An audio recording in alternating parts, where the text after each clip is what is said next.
Bonsoir, bienvenue à vous en direct sur Public Sénat. Nous consacrons cette édition aux conséquences de l'éviction de Delphine Batho du ministère de l'écologie. La ministre paye au prix fort sa critique sur le budget qu'elle a qualifié de mauvais.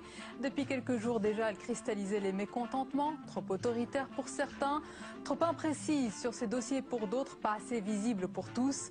Delphine Batho a été démise de ses fonctions. Les écologistes devraient rester néanmoins au gouvernement. La sanction de l'Elysée sonne aussi comme un acte d'autorité et un rappel à l'ordre à tous les rebelles de l'équipe Héros. Certains y voient enfin un tournant dans la politique menée. Analyse et réaction ce soir avec de nombreux invités. Voilà pour le programme de votre 22h. Merci d'être en notre compagnie.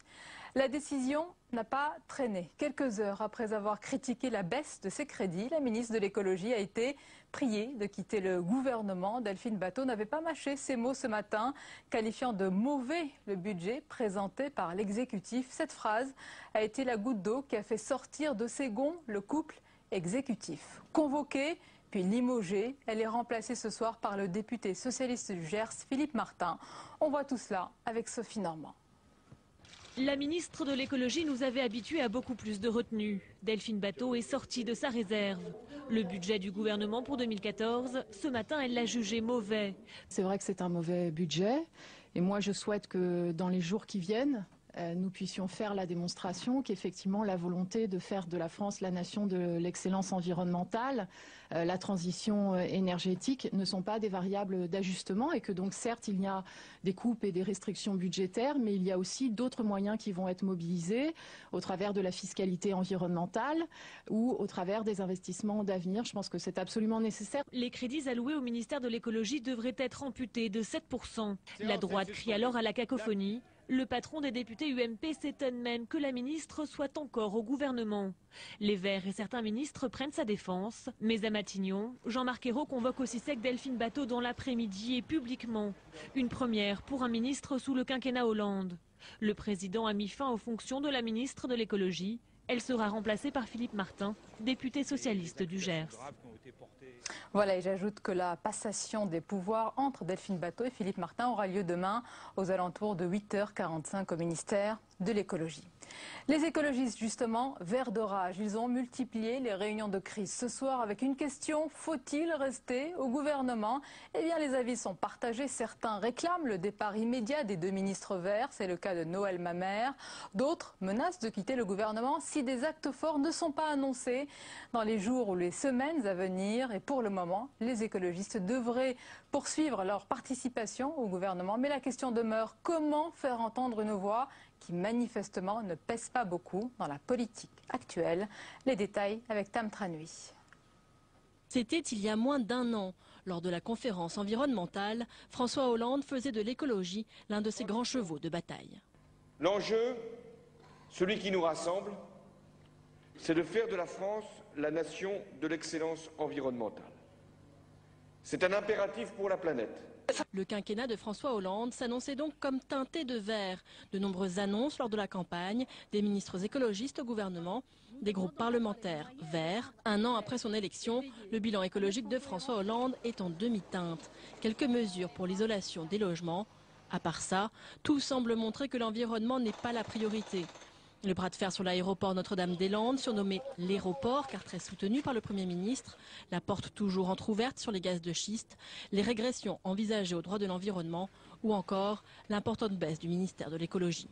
On a le sentiment que l'écologie est encore vécue comme une contrainte et pas comme une opportunité pour répondre à la crise qui touche la France aujourd'hui. L'écologie, une contrainte et un ministère très sensible sous l'ère Hollande. Déjà Nicole Bricq, la première ministre de l'écologie, avait dû changer de portefeuille pour avoir remis en question des permis d'exploration de Shell en Guyane.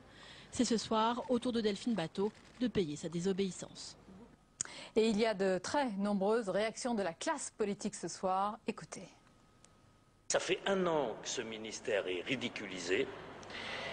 On lui fait moins 7% d'arbitrage. Et on allie à ça l'inélégance d'un tweet de l'après-midi. Je trouve que c'est un peu beaucoup. Désormais, la cohérence de l'équipe gouvernementale passera avant toute autre considération. Ça peut se comprendre en période de crise, c'est brutal pour Delphine Batho que ce soit la première à être concernée par cette nouvelle règle. Qu'est-ce que ça veut dire? Franchement, si le message c'est de dire ceux qui soutiennent les projets écolos, eh ben, il faut qu'ils dégagent et qu'ils la ferment, moi je peux vous dire qu'on ne va pas la fermer, mais peut-être qu'à un moment effectivement on va dégager. À partir du moment où Delphine Batho, qui est une femme avec laquelle j'ai travaillé, qui est une femme de qualité, avait porté un jugement très négatif sur le budget, il y avait un problème évident de cohérence d'expression gouvernementale. Et donc la décision est tombée. Maintenant, ça n'enlève pas du tout le fait que le gouvernement veut continuer vers la transition écologique. Et nos premiers invités ce soir sur cette actualité, Benoît Hartmann, bonsoir. Bonsoir. Et bienvenue à vous. Vous êtes porte-parole de France Nature Environnement. Avec nous également ce soir, Marie-Noëlle Lienemann, bonsoir. Bonsoir. Sénatrice socialiste de Paris, bienvenue à vous. Alors Benoît Hartmann, qu'avez-vous perdu aujourd'hui avec l'éviction de Delphine Batho du ministère de l'écologie? Je crains de n'avoir perdu l'espoir que le président de la République et le Premier ministre aient une sensibilité écologiste. Parce qu'on ne peut pas avoir une vraie vision d'une stratégie écologiste et une vision d'une équipe pour le faire et changer sa ministre tous les ans. C'est pas raisonnable comme signal. C'est pas un signal qui est rassurant pour nous. On a besoin de quelqu'un qui a une vision et qui tient ce qu'il a dit à la conférence environnementale il y a un an. La transition écologique sera au centre de ma politique. C'est vecteur d'emploi. Je crois que c'est une manière durable de relancer l'économie française. Un an plus tard, malheureusement, le compte n'y est pas du tout. On va faire le bilan d'étape, mais je vous pose une question sur une personnalité, une femme. Vous me répondez sur la politique, sur Delphine Batho, parce que ce soir, les écologistes semblent dépités. Pourquoi? Est-ce qu'ils ont perdu vraiment celle qui défendait le mieux, qui connaissait le mieux ces dossiers? Écoutez, sur les thématiques énergétiques, on peut dire qu'effectivement, il y a eu une progression forte entre le début et la fin. Donc vraiment, elle maîtrisait bien ses sujets. C'est toujours quand on part qu'on nous regrette. Sans doute. Sur les autres thématiques, on attendait encore des signaux qu'elle n'aura pas eu le temps de nous donner. Parce que vous-même, vous évoquiez des décisions flottantes à un moment. Oui, sur les questions de la biodiversité, on voit bien un certain nombre de retards qui ont été pris sur la qualité de l'air, où on a une injonction européenne qui va nous tomber sur le coin du nez, sur les nitrates, la directive sur les nitrates, un certain nombre de dossiers pour lesquels il y avait des urgences à traiter, où nous avons alerté la ministre et où on avait l'impression que le débat énergétique l'emportait sur le reste. Et on disait, on ne peut pas délaisser le reste. Même si on est capable de prioriser, il faut être capable d'instruire les dossiers urgents qui vont coûter fort cher à la nation. Mais Marie-Noëlle Lienemann, au-delà de l'écologie, c'est une décision éminemment politique, acte d'autorité, disent certains, prise de décision sans état d'âme par François Hollande et Jean-Marc Ayrault. Est-ce que vous dites ce soir que le comportement de Delphine Batho, il est inacceptable quand on fait partie d'un gouvernement, il y a une solidarité, une cohésion, une équipe? Non mais attendez, vous qui avez été ministre. Qu'est-ce qu'a dit Delphine Batho? Ce que tous les autres, une large partie des autres ministres nous disent tout bas. Ils ne sont pas d'accord avec les coupes budgétaires et la sienne est parmi les plus anormales, les plus fortes. Enfin, on n'attendait quand même pas. Vous avez entendu d'autres ministres se plaindre? On les entend dans les couloirs. Ah, c'est autre chose. Oui, mais justement, moi je pense qu'on lui fait payer ça. Parce qu'on a peur du débat politique aujourd'hui au sein du gouvernement et peut-être dans la majorité. Mais quand vous avez moins 7% à votre budget et on vous dit est-ce que c'est un bon budget? Vous croyez que ça ne fait pas langue de bois de venir « Oh oui, c'est un très bon budget, etc. » Oui, mais vous le savez bien, le budget, c'est s'opposer au budget, c'est s'opposer à la quintessence de la politique du gouvernement. Elle ne s'est pas opposée au budget. Quand on écoute ce que dit Delphine Batho, elle a dit qu'elle trouvait anormal qu'on sacrifie la transition énergétique, ce que par ailleurs, je pense comme elle, parce que c'est créateur d'emplois, que ça faisait partie d'une partie forte du discours pendant la campagne électorale. Elle a demandé qu'on y réfléchisse pour voir comment ça évoluait. Enfin, franchement, je ne trouvais pas qu'il y avait de quoi faire un drame. Cela dit, ce que j'observe, c'est qu'elle sert de, comment dire, elle veut, cette décision tend à vouloir faire peur à ceux qui ne seraient pas d'accord. Oui. Mais le gouvernement peut faire ce qu'il veut. Il y aura un débat sur sa politique économique, parce que les faits nous y amèneront, et parce que le Parlement sera un lieu de débat. Le gouvernement trace sa voie sur le fond et la forme. Rigueur et priorité, non pas à l'écologie, semble-t-il, mais à l'emploi d'abord et avant tout. C'est aussi un message pour la gauche du Parti socialiste, Marie-Noëlle Lienemann. Mais attendez, moi je suis tout à fait d'accord pour l'emploi, mais je ne vois pas en quoi il y a opposition entre l'écologie et l'emploi. Et par ailleurs, je n'arrive pas... Il y a peu d'argent, il faut bien les répartir. Mais non, parce que justement, la vraie question, c'est pourquoi on fait autant de rigueur budgétaire alors qu'on sait que ça va amener la récession.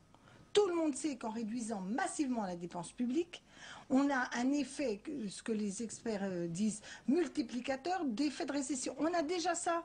On a déjà voulu essayer de réduire le déficit, on l'augmente et par ailleurs on a la récession. On va parler de ce débat. C'est ce débat-là qui est de fait. Delphine Batho part aussi à un moment délicat. Nous sommes à 15 jours, je crois, de la fin du débat sur la transition énergétique. Il y a aussi le fait que certains se posent ouvertement des questions au sein du gouvernement sur l'exploitation du gaz de schiste. Est-ce que c'est un moment délicat, sensible, de flottement? Mais si je peux me permettre, c'est le pire moment. C'est-à-dire qu'on renvoie Delphine Batho au moment où elle fait quoi? Elle défend son budget. Est-ce que vous croyez anormal pour un ministre qui est celui qui a le budget le plus amputé à 7%? Est-ce que vous trouvez anormal qu'il aille s'exprimer auprès d'abord du Premier ministre pour défendre son budget, puis ensuite, quand il n'a pas de réponse, en faire appel au public? Ma foi, moi, je trouve ça assez sain. Eh bien, j'ai l'impression qu'on renvoie la ministre au moment où elle agit le mieux, c'est-à-dire au moment où, effectivement, elle prend le mors aux dents et elle dit « Vous devez être cohérent dans vos propositions ». Il faut se rappeler de ce qu'on dit. C'est le CNRS, c'est pas les écologistes qui disent que la transition énergétique va générer 600 000 emplois, c'est le CNRS. Donc, si la priorité c'est l'emploi, il ne s'agit pas d'augmenter le budget du ministère de l'Emploi seulement, mais il s'agit d'avoir une vision stratégique où je dis, je mets la transition écologique au cœur de ma politique, y compris de ma politique pour l'emploi. Pourquoi? Parce que le modèle écologique est intensif en emploi. Pour un emploi créé dans le nucléaire, j'ai 10 emplois dans l'éolien à kilowattheure équivalent. C'est l'emploi, mais c'est un autre principe érigé en priorité, tenir le budget. Marie-Noëlle Lienemann, tenter de respecter ses engagements, même si le déficit risque de déraper. C'est un message pour la gauche du PS, vous qui n'arrêtez pas de dire changer de cap. Apparemment, ils l'ont changé dans l'autre sens. Le message de la gauche du PS, c'est... entendu. D'accord, mais on continue. Nous, on n'est pas au gouvernement, on ne va pas nous licencier. On est socialiste depuis très longtemps et on a eu un large renfort lors des votes européens qui se sont lieux dans le Parti socialiste, où très massivement nos amendements ont été retenus, notamment quand nous avons demandé la suspension du pacte de stabilité. Plus de 20 000 socialistes sur 48 000 qui s'étaient exprimés ont demandé la suspension immédiate du pacte de stabilité. Et après, que s'est-il passé? Attendez, oui, mais c'est pas parce qu'on n'a pas gagné une bataille qu'on ne continue pas à la mener.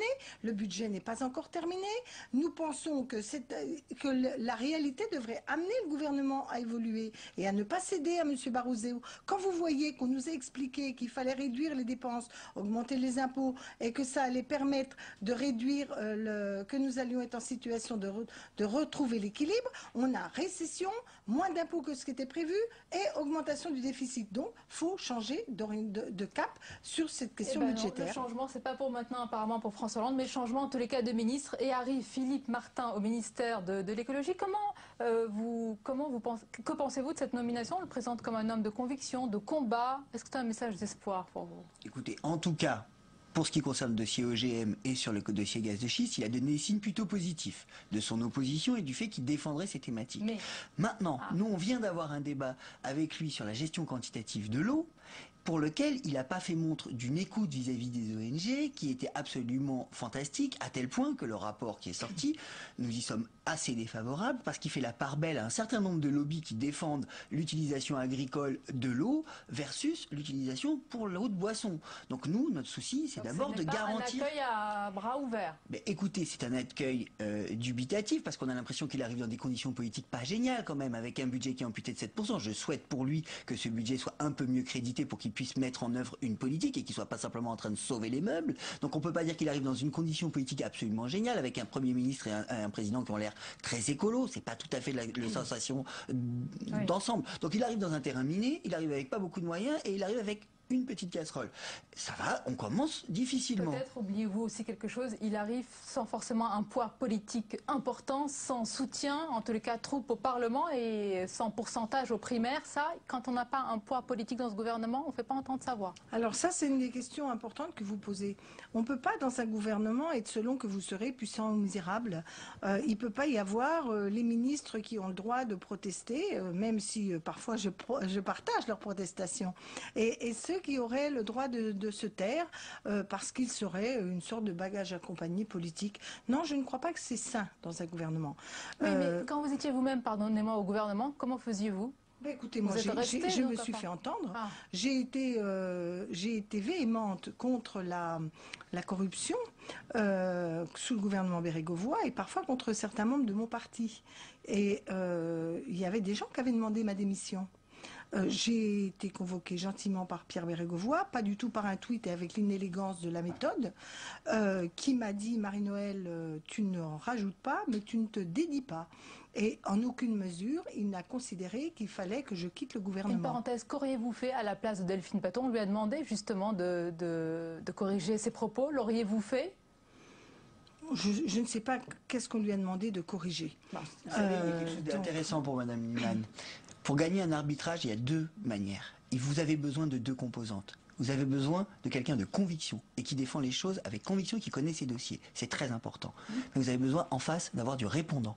Parce que vous pouvez être de meilleure conviction, vous pouvez être très brillante et malheureusement ne pas convaincre en face de vous. Est-ce que ces deux éléments étaient réunis pour Delphine Batho? Forcément non. Sinon elle n'aurait pas été renvoyée. Restez avec nous. Nous sommes en ligne et en direct à présent avec Corinne Lepage, présidente de CAP 21 et ancienne ministre de l'Environnement. Bonsoir Corinne Lepage. Bonsoir. Est-ce que vous regrettez le départ ce soir de Delphine Batho et la fin de son action en matière d'écologie? Écoutez, je regrette la manière brutale dont ça s'est fait. Oui, que je regrette son départ, très franchement, pas vraiment, parce que je considère qu'elle n'a pas été à la hauteur de la tâche qu'on attendait d'elle. Alors, maintenant, elle a peut-être beaucoup de circonstances atténuantes, c'est possible. Mais très franchement, je ne peux pas dire que depuis un an, l'action du gouvernement est particulièrement brillée dans ce domaine, qui est pourtant un domaine essentiel si on veut sortir du système dans lequel on est et qu'on ait changé de modèle de développement économique pour redévelopper une industrie en France. Voilà, donc ce budget était pas, excusez-moi, un brevet d'écologie, même si elle a défendu avec sincérité ses crédits aujourd'hui.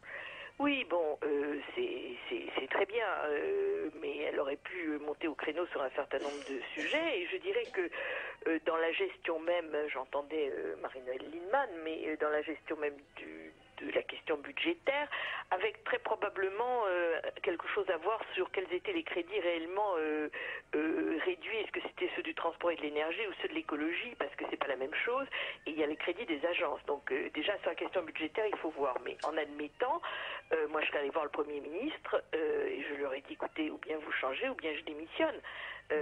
Personnellement, c'est ce que j'avais fait. Ce soir en dehors du gouvernement, probablement. Donc vous seriez ce soir en dehors du gouvernement, probablement, si c'était vous. C'est possible, mais la sortie n'aurait pas été la même. Vous avez entendu sur notre plateau Benoît Hartmann qui a évoqué un bémol concernant le parcours, en tout cas les convictions du nouvel arrivant au ministère de l'écologie. Est-ce que c'est votre cas aussi ou au contraire, vous saluez ce soir le choix de Philippe Martin? Écoutez, moi je connais un peu Philippe Martin parce que je me suis beaucoup battue avec lui il y a quelques années contre les OGM. Il a montré du courage et de la conviction sur ce dossier-là.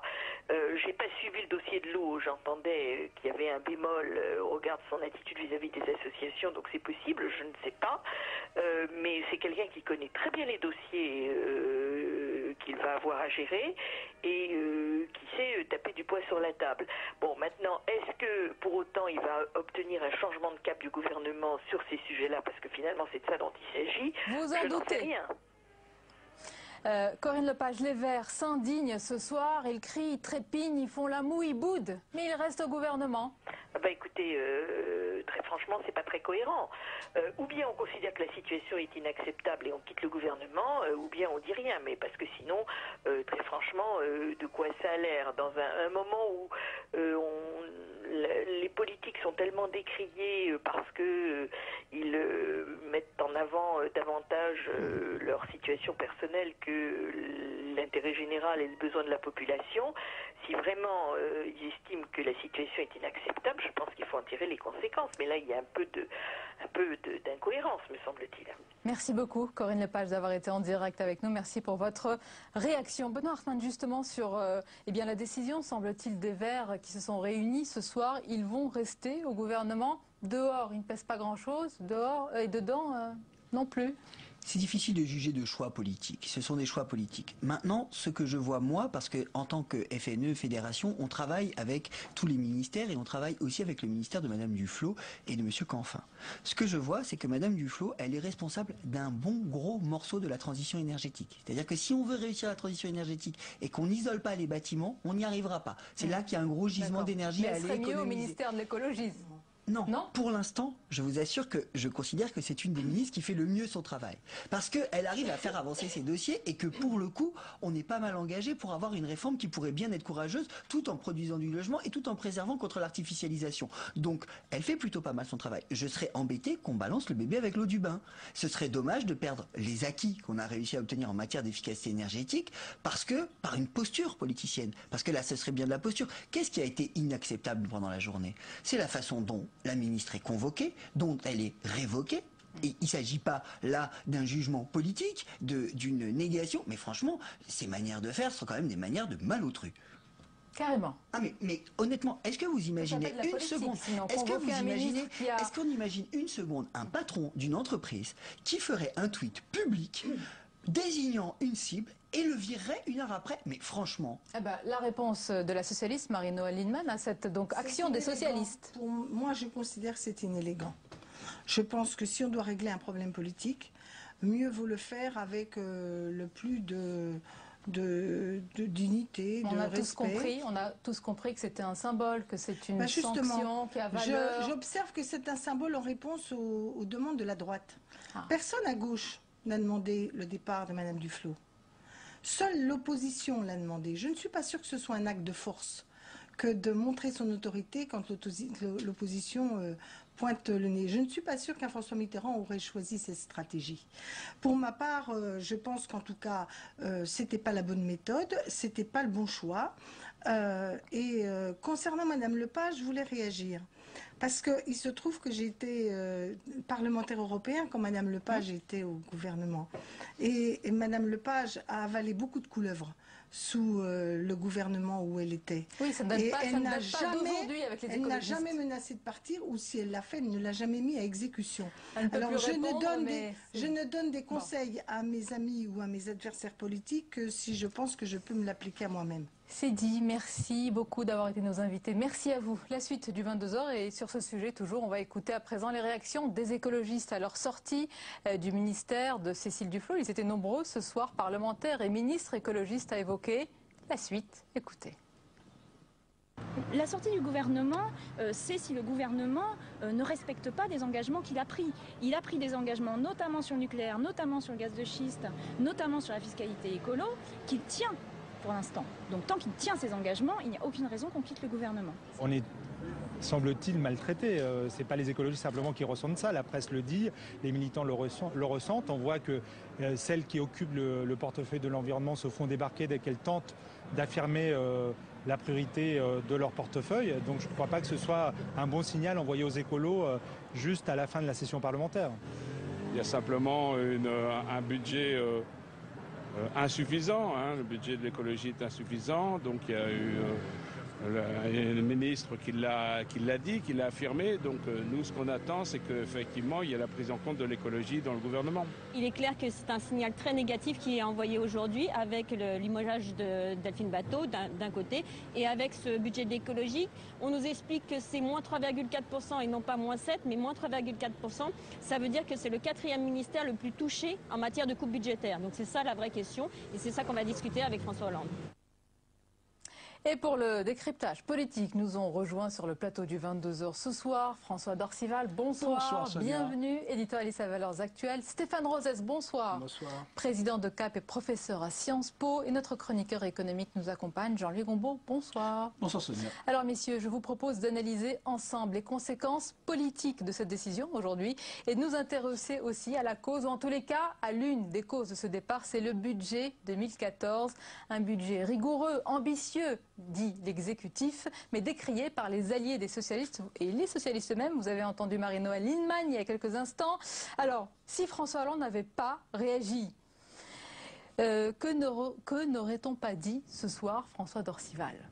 Eh bien, on aurait dit qu'une fois de plus, il n'affirmait pas son autorité, qu'il laissait les ministres débattre de la ligne gouvernementale et de la politique gouvernementale sans réagir.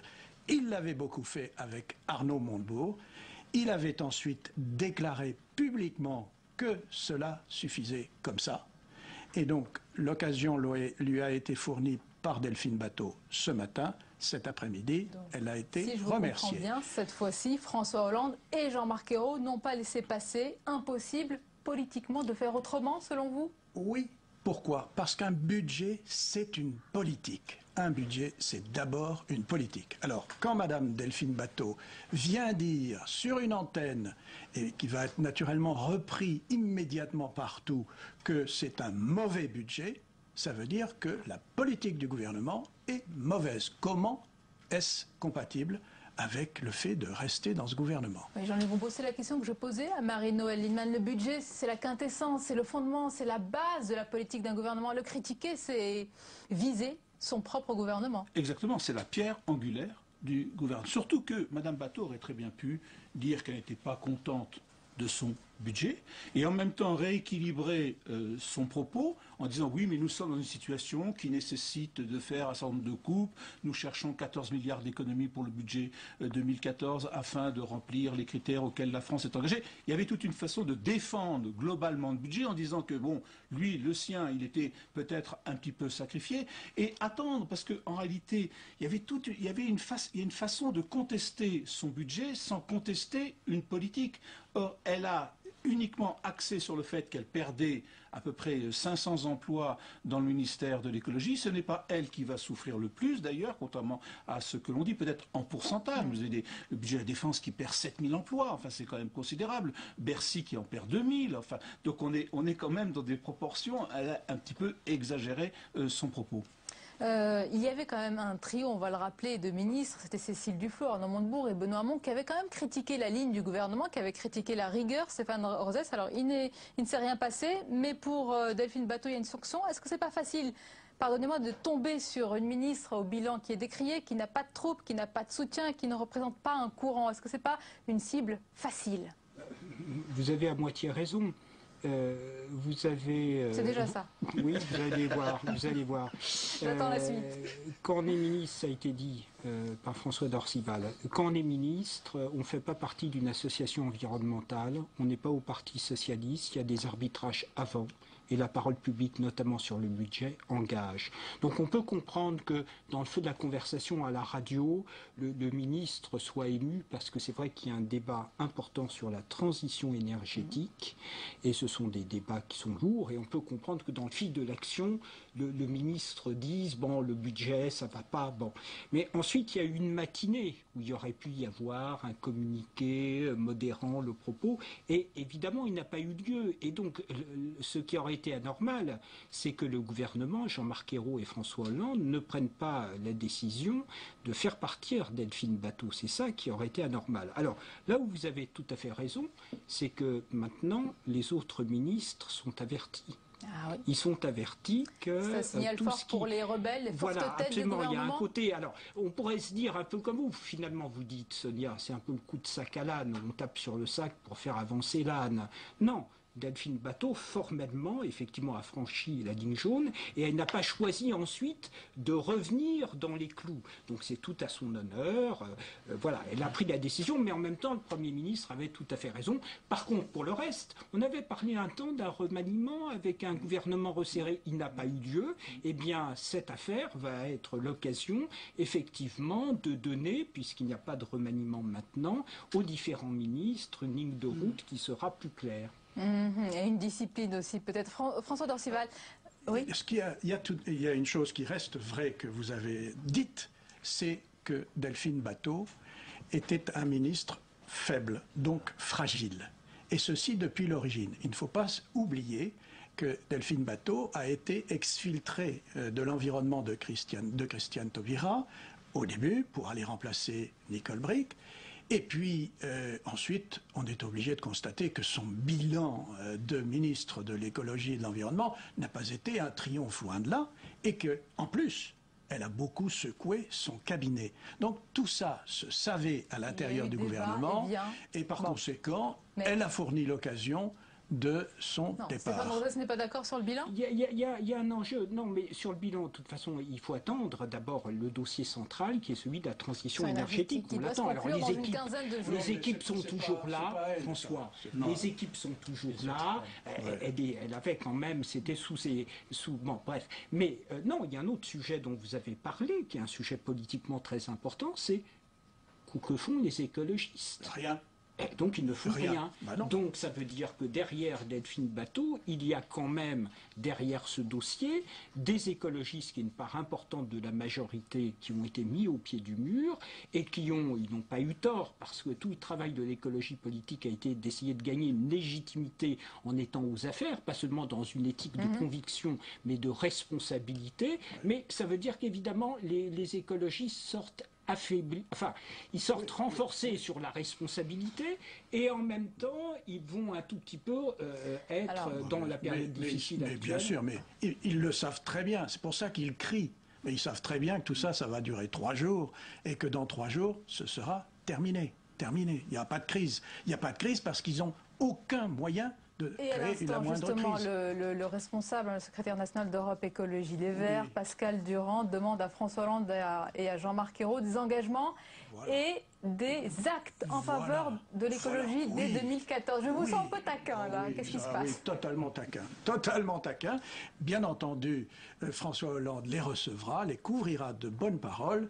Et puis, ce sera le budget qu'il a décidé, point à la ligne. Le budget, justement, Jean-Luc Gombault, c'est ce budget qui suscite beaucoup de critiques à l'extérieur du gouvernement. On dit qu'il est rude, qu'il est sévère. Le gouvernement, au contraire, défend un budget de vérité. Bien sûr, parce qu'il faut bien comprendre quelle est la base de la stratégie de François Hollande.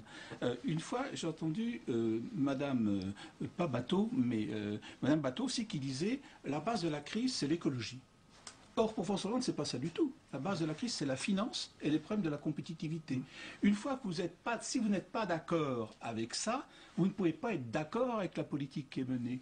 La politique qui est menée, c'est rétablir les finances, redresser la compétitivité. Et François Hollande avait dit il n'y a qu'une seule ligne au gouvernement. Et il n'y a qu'une seule ligne, et c'est celle-là. Et à partir de là, effectivement, je ne dirais pas que l'écologie, c'est la deuxième roue du carrosse, ou la quatrième roue du carrosse, bien entendu, mais c'est un peu secondaire dans la stratégie. D'ailleurs, on l'avait même déjà vu avec M. Sarkozy, rappelez-vous. M. Sarkozy avait nommé comme Premier ministre. Je me trompe ou vous n'êtes pas très vert sur ce plateau? Vous êtes vert? Ça ne se voit pas. Redressez, Stéphane Rodez. Notre ami est économiste, à juste titre. Il regarde les urgences immédiates. Et vous avez raison, c'est ce que le pouvoir actuel appelle la souveraineté financière. On ne veut pas être sous la coupe des marchés financiers, et donc, mais n'est-ce pas, l'économie même et la nation ne se résument pas à la question de comment trouver des sous ici et maintenant. Ça, c'est le court terme. Il y a deux autres volets. Il y a les réformes structurelles pour consolider l'économie française. Et il y a un troisième volet qui est des investissements d'avenir. Et c'est là où je suis un peu en désaccord avec vous. La France a un atout compétitif. Vous allez voir, la France a un atout compétitif dans le monde sur toutes les questions énergétiques et de transition énergétique. C'est reconnu par tous les benchmarks internationaux et on aurait tort d'opposer, je dirais, économie, contrainte économique, contrainte environnementale. Je crois qu'il faut avoir une vision dans le temps, de sorte de distinguer les dépenses des investissements. Et je crois que sur la transition énergétique, il y a des investissements à faire, ne serait-ce parce qu'il y a des questions objectives sur la question de l'énergie, notre dépendance, comme par exemple la maîtrise de l'énergie, et il y a tout un tas de dossiers sur la transition énergétique. Nous sommes d'accord là-dessus. Bon, pourquoi pas? Mais oui. En réalité, qu'est-ce que c'est que cette affaire? C'est une affaire politique. Alors justement, exclusivement. Je voudrais revenir à la politique. François Dorcival, c'est complètement politique. Il y a eu beaucoup de formules martiales du président Hollande ces derniers temps. C'est pour restaurer aussi, disons-le, son image dans l'opinion. Ce geste est-il de nature à le faire? Les sondages publiés au printemps avaient montré un énorme déficit d'autorité du président aux yeux des Français, en le comparant à l'ancien président d'ailleurs. Donc. Tout à fait. Mais il est clair qu'il agit pour cela. Et ça ne lui coûte rien. Donc ça, au fond, il ne risque rien. Peut-être qu'il risque de gagner un tout petit peu en autorité dans l'opinion, mais du côté de l'opinion en général, les Verts, les écologistes et tout ça, je vous assure que les 7% ou les 3,4% du budget qu'ils ont en moins, ça ne fait pas l'ombre d'une vaguelette dans l'opinion. Mais vous oubliez ce qui va arriver. Les élections, les municipales, les Verts vont être au premier tour. Est-ce que ce n'est pas un caillou, même petit, dans la chaussure des socialistes? Nous avons la réponse. Nous avons déjà la réponse. Et qui est, on va s'aligner naturellement. Et qui est le successeur de Mme Batho, M. Philippe Martin. Oui. M. Philippe Martin, il a quelle caractéristique, en dehors d'être député du Gers? D'avoir négocié avec les écologistes qu'il connaît si bien la plateforme électorale. Et vous avez vu ce qu'il en a fait? Eh bien, c'est lui qui va désormais avoir l'autorité. Jean-Louis. Alors justement, le problème, c'est qu'on pourrait reprendre la phrase de Ségolène Royal par rapport à Besson, qui connaît Éric Besson. Et là, évidemment, qui connaît Philippe Martin? Non, qui connaît Madame Batho. Parce que non, mais franchement, mais c'est pour ça que François d'Orcival dit qu'il ne risque rien. Oui. Effectivement, si vous voulez être un poids lourd quelque part, il faut que vous ayez un réseau, il faut que vous ayez des alliés. Faire 17% aux primaires socialistes. Est-ce que ce n'est pas plus facile, justement, d'évincer Delphine Batho qu'un Arnaud Montebourg? Non, au moment où, j'imagine, au moment où la décision... Il y a la matinée qui s'est passée, donc il a dû se passer quelque chose dans cette matinée. On imagine que Delphine Batho aurait pu faire machine arrière, ou peut-être le gouvernement et François Hollande réfléchissaient, enfin, donc il y a eu un décalage. Moi, je crois que derrière Delphine Batho, il y avait quand même la question environnementale. Et je crois que là, entre deux mots, il faut choisir le moindre. Bien sûr, il y avait nécessité de réaffirmer l'autorité, mais c'est une indication sur ce qu'anticipe le gouvernement et l'Élysée sur la période dans laquelle on rentre. Et derrière Delphine Batho, il y a d'autres ministres qui sont visés si d'aventure il devait sortir... L'épée de Damoclès est sur la tête. Mais on va rappeler que tout cela, quand même, Jean-Luc Gombault intervient au moment où on va le rappeler. Nous sommes au Parlement en plein débat d'orientation sur les finances publiques. Le moment est délicat. Le gouvernement ne pouvait pas supporter de telles turbulences en son sein. Oui, parce que tous les ministres vont s'exprimer sur leur budget.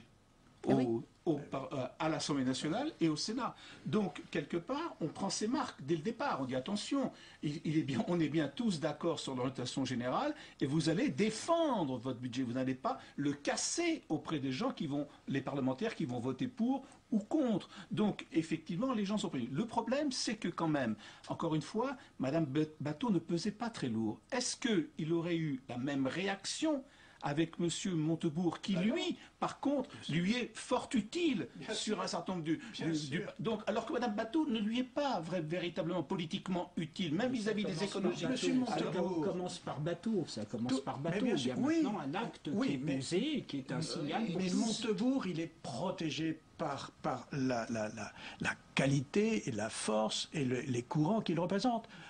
Vous aviez tout à l'heure Marie-Noëlle Lienemann. Arnaud Montebourg, il est là pour exprimer au gouvernement un certain nombre d'arguments qui sont ceux de Marie-Noëlle Lienemann. Et évidemment, et il ne va pas s'en priver, parce que Montebourg, ça représente un vrai courant. Il est utile. Oui, voilà. Écoutez, moi je crois que la situation du pays est une situation qui n'est pas facile. Il n'y a pas seulement le débat budgétaire, il y a tout l'environnement, et j'interprète ce qui s'est passé comme l'opportunité pour le couple exécutif de faire passer des signaux dans le prolongement des dernières déclarations du président de la République. Il devait y avoir un remaniement avec un gouvernement resserré. Du coup, on a entendu des cacophonies se calmer autour du Premier ministre, et je crois que là, symboliquement, c'est un moment. Sur ce signal donné, certains évoquent un changement de cap, mais est-ce que ce n'est pas plutôt une réaffirmation de cette politique de rigueur, de vérité, même si les déficits peuvent déraper? Alors, c'est du Hollande pur. C'est du Hollande pur. C'est-à-dire qu'au fond, il a affiché des engagements. Il avait besoin d'un rassemblement où il y est évidemment d'abord central le Parti socialiste avec ses différents courants, le Front de gauche et les écologistes. Bien. Le Front de gauche est entré dans l'opposition, mais attends, il continue de voter quand même les textes essentiels. Les écologistes, effectivement, il y a la perspective des élections municipales. Mais pour ce qui est du fond de sa politique, les arguments écologistes, pour dire la vérité, il n'y a jamais prêté crédit. Jamais. Et donc, il fallait faire ce qu'il fallait, mais aujourd'hui, au moment du budget, on voit bien quelle est sa vraie politique. Eh bien, nous verrons aussi quelle est sa vraie politique dans la suite. Nous aurons l'occasion d'en reparler. Merci beaucoup, messieurs Stéphane Rosès, Jean-Louis Gombault et François d'Orcival pour votre analyse. La suite du 22h avec à présent tout ce qui vous a échappé dans le reste de l'actualité. Regardez, c'est le tour de l'info. Il est préparé ce soir par Cécile Sixou.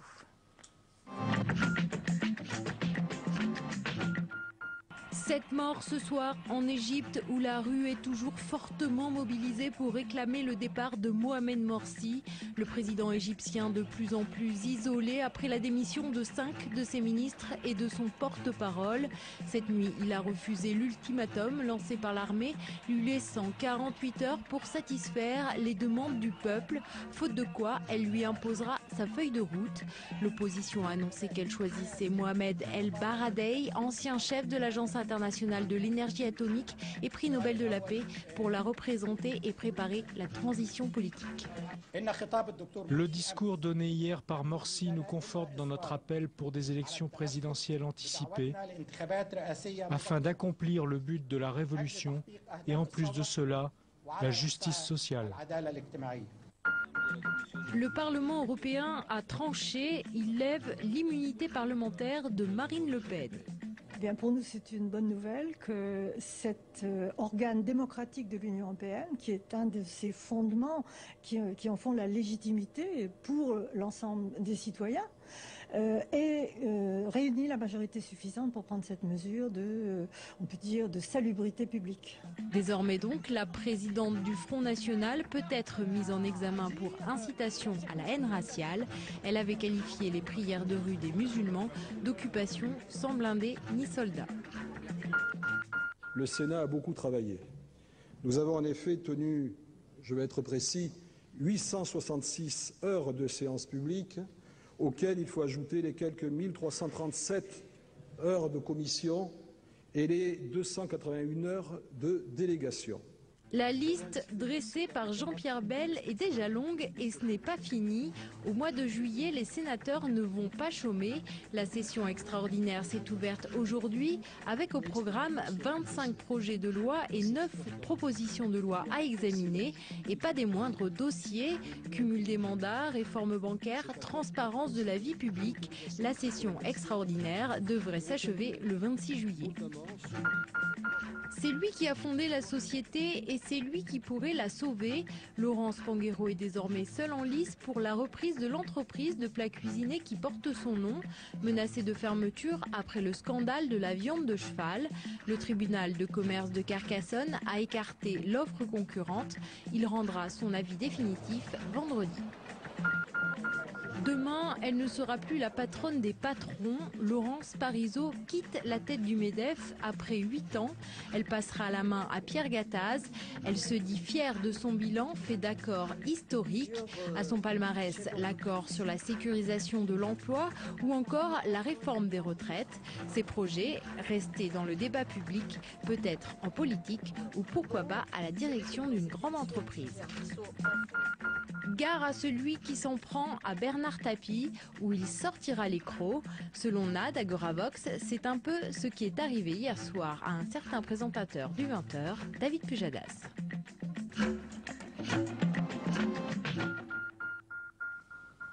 Voilà, on arrive à la fin de ce journal et je vous rappelle la principale information de cette édition. C'est l'éviction de Delphine Batho du ministère de l'écologie. La ministre paye au prix fort sa critique sur le budget qu'elle a qualifié ce matin de mauvais. Depuis quelques jours déjà, elle cristallisait les mécontentements. Trop autoritaire pour certains, trop imprécis sur ces dossiers pour d'autres, pas assez visible pour tous. Delphine Batho a été donc démise de ses fonctions. Aujourd'hui, les écologistes restent malgré tout au gouvernement. Pascal Durand demande ce soir à François Hollande et à Jean-Marc Ayrault, je cite, des engagements et des actes en faveur de l'écologie dès 2014. La sanction de l'Élysée sonne aussi comme un acte d'autorité et un rappel à l'ordre à tous les rebelles de l'équipe Ayrault. Voilà pour cette information. Merci de nous avoir suivis. Belle soirée. À demain avec plaisir.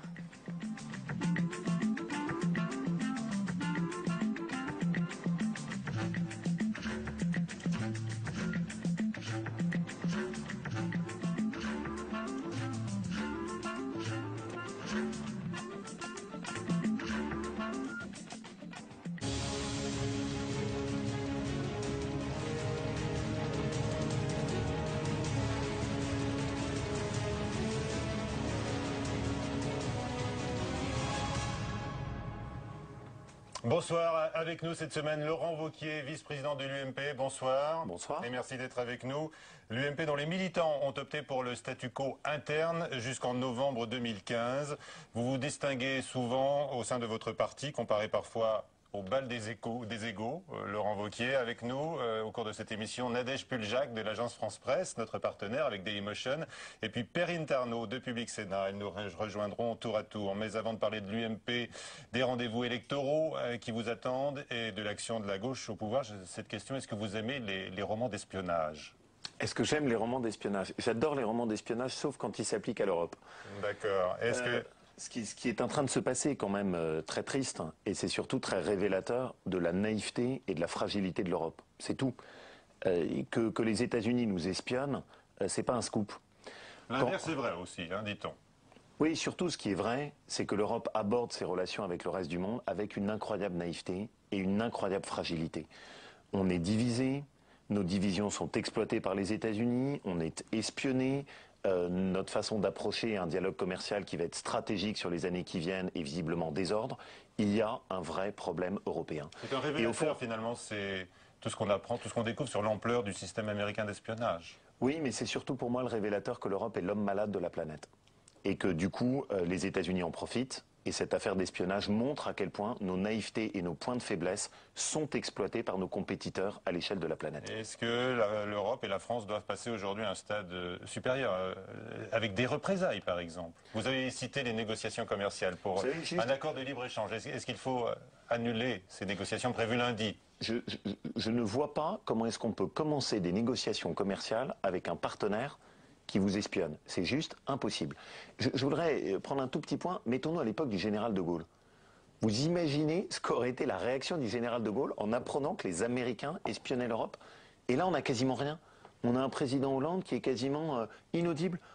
Il a condamné en termes forts, en disant ça doit cesser. En tous les cas, c'est l'expression utilisée. Je ne doute pas que Obama a été terrifié par la prise de parole de François Hollande. Il promet des explications. Alors, si on a des explications, tout est bon, on peut continuer, mettons-nous sereinement. Qu'est-ce que vous auriez attendu ou espéré? Non, mais ce qu'on attend, c'est immédiatement la suspension des négociations, qu'il y ait des explications immédiates qui soient données, qu'on ait des éléments objectifs permettant de savoir si oui ou non les États-Unis espionnent et jusqu'à quel niveau. Enfin voilà, qu'on n'ait pas cette image lamentable d'une Europe qui non seulement est espionnée, mais réagit à peine, ou avec des propos diplomatiques que vous avez retranscrits avec beaucoup d'ironie et avec beaucoup de justesse. Tout ça est un gigantesque cirque. Est-ce que la France doit renoncer à acheter des drones américains, par exemple? Non, c'est pas le sujet. Si on veut répliquer, ça peut être une réponse. Oui, enfin, si on a besoin des drones, c'est peut-être pas par là qu'il faut commencer. Ce qui me semble en revanche évident, c'est qu'on ne s'attaque pas, on n'enclenche pas une négociation avec un partenaire commercial dans une position de faiblesse comme l'est la nôtre aujourd'hui. Et pour moi, ce qui compte, c'est pas juste l'affaire d'espionnage. C'est ce que ça révèle sur une Europe qui est en réalité aujourd'hui une passoire et qui n'est pas suffisamment capable de se défendre. Edward Snowden demande l'asile politique à la France. Est-ce que, d'après vous, ce serait à l'honneur de la France de l'accueillir? Non, j'aime pas trop cette idée. J'aime pas trop cette idée parce que malgré tout, c'est quand même un citoyen américain qui a été en violation des règles de loi américaines. L'asile politique, c'est pas fait pour ça. Il se dit persécuté, il a peur d'être tué même. Hein. Oui, l'asile politique, c'est fait pour des gens qui sont persécutés par des dictatures. Les États-Unis, c'est quand même pas la Syrie. Voilà. On parle du budget maintenant, si vous voulez bien, Laurent Wauquiez, avec le sévère tour de vis qui est imposé à la quasi-totalité des ministères. Est-ce que c'est la preuve, selon vous, que le gouvernement a décidé de s'attaquer pour de bon au déficit? Vous me permettez de vous répondre très clairement et simplement? On amuse la galerie. Pourquoi est-ce qu'on amuse la galerie? On amuse la galerie avec quelques petits ajustements budgétaires. Sauf que qui a fait l'essentiel de l'effort jusque-là? C'est les Français. L'essentiel de l'effort d'ajustement budgétaire a été supporté par des hausses d'impôts qui ont été sans commune mesure. On dit c'est terminé ça maintenant. Maintenant, les efforts vont porter sur les économies. Est-ce que je peux vous poser une question? Allez-y. L'année prochaine, oui. La TVA augmente ou non? Elle augmente. Qui paye la TVA? Tous ceux qui, comme vous et moi, sont citoyens. Voilà. Donc, et alors, c'est pas des augmentations d'impôts, ça? D'accord. La politique familiale. Sont programmées déjà, elles ont déjà été votées. Mais y en aura-t-il d'autres? Si elles ont été programmées, ça signifie qu'elles n'existent pas pour les Français? Si. Il n'y a juste pas de parole présidentielle sur cette question. L'année prochaine, il y aura à nouveau des augmentations d'impôts. Après un paquet d'augmentations cette année qui a été à un niveau totalement anormal. Et donc pourquoi est-ce que je dis qu'on amuse la galerie? Parce qu'on amuse la galerie avec les petits états d'âme de Madame Bateau, alors que pendant ce temps-là, les Français et les classes moyennes, elles sont saignées à blanc avec des impôts qui sont dans des augmentations sans commune mesure. Je rappelle 15 milliards d'euros d'impôts supplémentaires pour les classes moyennes, 30 milliards d'augmentations globales sur le paquet fiscal. L'année prochaine encore, des augmentations par la remise en cause de la politique familiale ou l'augmentation de la TVA. Et comme l'a annoncé le rapporteur du budget socialiste, ça ne semble être qu'un apéritif et il n'exclut pas, contrairement aux engagements qui ont été pris par Hollande, de nouvelles hausses d'impôts. On nous dit tout ça, c'est pour aider les entreprises, que l'on soutient avec les mesures pour la compétitivité. Est-ce que c'est pour la bonne cause? Qui est le principal bénéficiaire du crédit impôt compétitivité? La Poste. Qui est le deuxième bénéficiaire du crédit impôt compétitivité? Carrefour.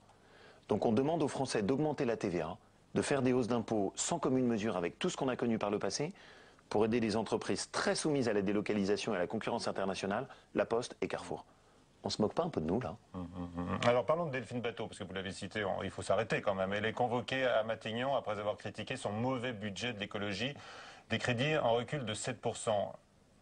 Quelle lecture faites-vous? Vous avez connu, vous, les négociations difficiles comme ministre à Bercy pour le budget. Est-ce qu'elle est dans sa logique propre ou est-ce qu'elle se met à côté du gouvernement, selon vous? C'est toujours des moments qui sont difficiles pour un ministre, parce que vous négociez votre budget, vous négociez l'ambition de votre politique, et Delphine Batho visiblement dénonce le sacrifice de toute ambition écologique. Mais ce qui est très gênant, c'est que ça se fait pas sur la place publique. Quand on est membre du gouvernement, on est membre d'une équipe, et surtout au moment des arbitrages budgétaires. Et là, ce qui est très inquiétant, c'est la cacophonie globale qui est en train de s'installer. Si on reprend les éléments les uns après les autres, on a un président de la République qui nous annonce qu'il n'y aura pas d'augmentation d'impôts. On vient de montrer qu'il y aurait des augmentations d'impôts. On a un rapporteur du budget qui lui-même a contredit les engagements qui avaient été pris par Jean-Marc Ayrault. On a maintenant une ministre de l'écologie, Madame Batho, qui dément Jean-Marc Ayrault sur la place publique. Et elle est maintenant, on vient de l'apprendre, soutenue par Madame Duflot des Verts, qui est elle-même membre du gouvernement, et qui explique contre Jean-Marc Ayrault que Madame Batho a raison. Et par-dessus tout, on a maintenant les députés verts du Parlement qui se sont exprimés en disant il faut que Madame Batho reste, ce qui est quand même totalement contradictoire avec ce qu'avait dit François Hollande, disant si un ministre s'écarte, il sera sorti du gouvernement. Et donc, ce qui est quand même pour les Français qui regardent tout ça, dans une période compliquée, où on leur demande beaucoup d'efforts, où eux assument l'essentiel de l'augmentation fiscale, quelle image donne ce gouvernement en ce moment? On a juste l'impression d'un grand happening qui est systématiquement sur la place publique, sans aucun cap, dans lequel la parole de Jean-Marc Ayrault pèse peu, dans lequel la parole du président peut être démentie du jour au lendemain, et où au fond, il n'y a aucune direction claire. Cette cacophonie est très inquiétante. Et vous pensez que Delphine Batho doit quitter le gouvernement? Je pense juste que soit elle obtient ce qu'elle veut, soit il est évident qu'on ne peut pas avoir de cohérence à sortir de la ligne qui est imposée par son Premier ministre et vouloir rester à l'intérieur du gouvernement. Voilà, c'est juste, mais je maintiens ce que j'ai dit.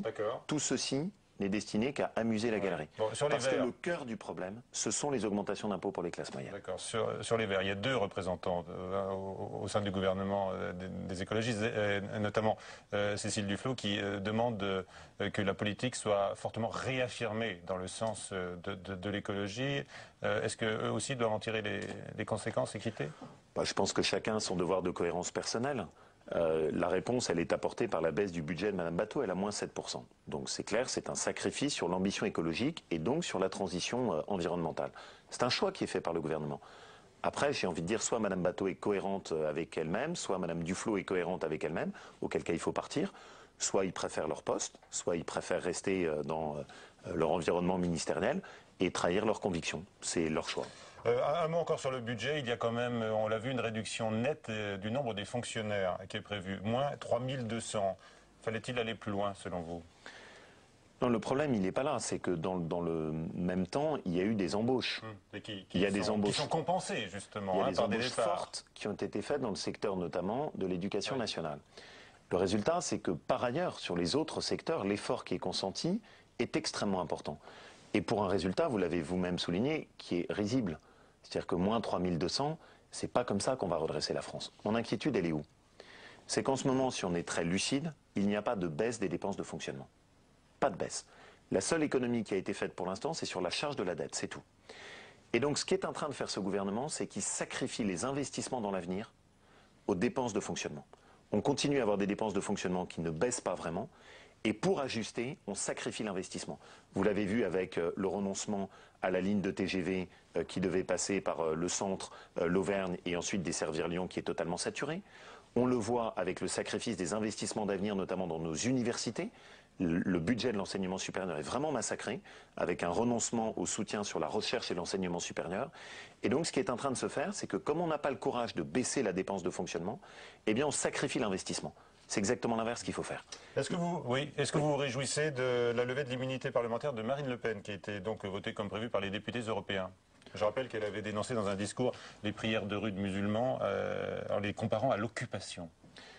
Il faut être très précis, hein, ce à quoi elle la comparait, parce que sinon les auditeurs qui nous écoutent se disent bah oui, c'est une occupation de rue. Ce à quoi elle l'avait comparé, c'était l'occupation de la Seconde Guerre mondiale. Bien sûr, elle avait précisé sans char et voilà. sans C'est quand même important pour bien comprendre pourquoi est-ce que les propos avaient on les a pas oubliés, ces propos. ou non une importance. Moi, je vais vous dire mon sentiment très simple sur ce qu'est Marine Le Pen et son positionnement. Tout ce qui permet de la victimiser est mauvais. Tout ce qui lui permet de prendre des postures disant je suis une victime de la démocratie parce que moi je dis les choses alors que les autres ne le disent pas, lui permet de prospérer. Et donc ça n'est pas sain et pas bon pour moi. Et ce que je préférais qu'on puisse discuter s'agissant de Mme Le Pen, c'est par exemple son activité parlementaire. Elle est députée européenne. Là, il y a un joli thème à évoquer. Elle est payée par le Parlement européen. Elle prend son salaire de députée européen. Est-ce qu'elle fait son travail? Moi, j'invite tous vos téléspectateurs à aller sur Internet et à regarder ce qu'est l'activité parlementaire de Mme Le Pen. Et voir si elle, qui est payée par nos deniers publics, fait ou non un travail de politique. Elle est parmi les députés européens les moins actifs de toute l'Europe. Je préfère quand on parle de ces sujets, plutôt quand on en fait une victime un peu facile de la démocratie. D'un mot, est-ce que vous estimez, parce qu'on va parler de l'UMP dans un instant, avec Nadège Puljac, d'un mot, est-ce que vous pensez que Nicolas Sarkozy est le seul à pouvoir l'empêcher d'accéder au second tour en 2017? Ce que je crois en tout cas, parce que ça c'est des faits. Je vais répondre. Je vais vous répondre très clairement, ne vous inquiétez pas. En 2007, le seul président de la République, de la Ve République qui a fait baisser le FN, c'était Nicolas Sarkozy. Voilà. D'accord, donc ça vaut pour la prochaine... C'est juste un fait, et le fait, c'est que Nicolas Sarkozy est le seul président de la Ve République à avoir fait baisser le score du FN. Allez, on va parler donc de la situation à l'UMP avec Nadège Puljac de l'agence France-Presse qui nous rejoint. D'abord, on rebondit sur ce que vous aviez dit, hein. Est-ce que vous aviez déploré le problème de leadership dans votre camp? Jérôme Rabier. Parti politique cherche leader pour 2017. Voilà la petite annonce que pourrait passer l'UMP, malgré la confirmation dimanche de Jean-François Copé à la présidence du parti. Car depuis la défaite de Nicolas Sarkozy l'an dernier et le fiasco de l'élection pour la présidence de l'UMP, difficile de voir une personnalité s'imposer comme cela a toujours été le cas à droite. La preuve, il faudra même des primaires pour les départager. On ne voit pas quel événement pourrait faire en sorte que d'ici 2015 ou 2016, 2017, un leader s'impose contre tous les autres naturellement. Et donc les primaires sont le meilleur moyen pour en désigner un quand rien ne légitime un leader particulièrement par rapport aux autres. C'était ce qui s'était passé au Parti Socialiste. Aucun leader n'émergeait de manière incontestable. Donc la seule façon de faire, ça a été de faire une primaire. C'est ce qui va vraisemblablement se produire pour l'UMP. Le principe de primaire ouverte acté, la liste de candidats potentiels ne cesse de s'allonger. Jean-François Copé et François Fillon bien sûr, mais aussi Xavier Bertrand, Bruno Le Maire, Laurent Wauquiez, Valérie Pécresse et pourquoi pas Alain Juppé, toujours plébiscité par les militants. À 3 ans de l'échéance, les ambitions sont à peine voilées, ce qui amuse les plus anciens de la famille politique. Nous progressons dans la démocratie. Et est-ce que des primaires, c'est pas le bal de toutes les ambitions et ça risque pas finalement de faire naître? Oui, justement, mais après les primaires, comme ça, on fait des réductions de corps. Une sélection qui pourrait s'opérer, mais encore faut-il que ces primaires aient bien lieu, car plus d'un an après la défaite à l'élection présidentielle, la popularité de Nicolas Sarkozy fait encore de lui le leader spirituel de la droite. Si Sarko ne revient pas, il y aura une primaire ouverte avec 4, 5, 6 candidats, parce que le jeu sera ouvert. Si Sarko revient, on verra. On pourrait très bien imaginer une situation exceptionnelle, avec le retour d'un homme exceptionnel, auquel nous pensons tous, auquel cas est-ce que c'est bien utile de faire des primaires? En laissant volontairement planer le doute sur son retour, Nicolas Sarkozy freine l'ascension d'un nouveau leader à droite.